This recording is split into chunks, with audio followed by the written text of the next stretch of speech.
Bayntii xogaha laga helayo haabada magaalo xeebeedda Berbera ayaa sheegaya in halkaasi ay ka dab shidanayaan ciidankii ugu badnaa ee Maraykanka kaasoo soo gaadha biyaha badyarada cadmeed.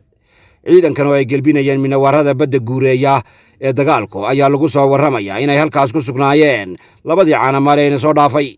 Waxaa la sheegayaa in unuggii ugu horreeyay oo 80 askari ka koobani ay haatan bustaha dhigteen meel aan tahan ka dheerayn biyaha dubaar ee duddada Berbera.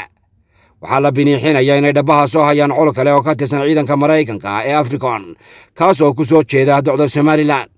Dowladda Maraykanka ayaa sheegtay in ciidankaasi bisha soo socda uu samaynayo dhoolatus ay ku gaala bixinayaan biyaha Somaliland kaasoo looga gol leeyahay in Washington ay ku muujiso tunka iyo taagta ay ku leedahay gobolka Geeska Afrika oo meelaha ubuucda u ah isu socodka badweynta Hindiya iyo badyarada cadmeed. waray xalay soo saartay wasaaradda gaashaanka iyo teeriga Maraykanka ayaa lagu sheegay in gunaanadka bishayna haysa ay Berbera martigelin doonto dhoolatuskii guyaashan ugu ballaana ee Maraykanku ka samaynayo inta cadan u sii jeeda.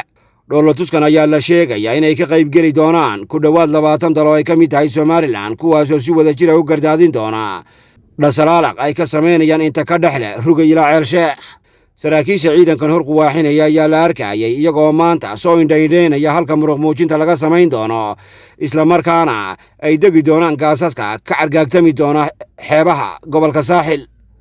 waxaa la arkayay qaar ka mid ah saajinimada ciidanka qaranka Somaliland oo ku wehelinayay howlaha qabanqaabada dhoolatuskan oo Maraykanku ka samayn doono Somaliland oo noqonaya kii ugu tunka roonaa ee ka dhaca Geeska Afrika.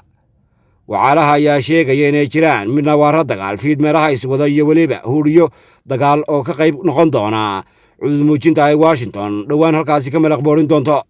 Somaliland ayaa la sheegaya inay tar ka dheefi doonto sare u kaca magac ah iyo weliba in carre edeg ay ka sheeganaato iyo weliba in ciidanka Somaliland ee hawshan ka qayb qaata ay heli doonaan tababar iyo aqoon bac dheer oo dhanka shaqada.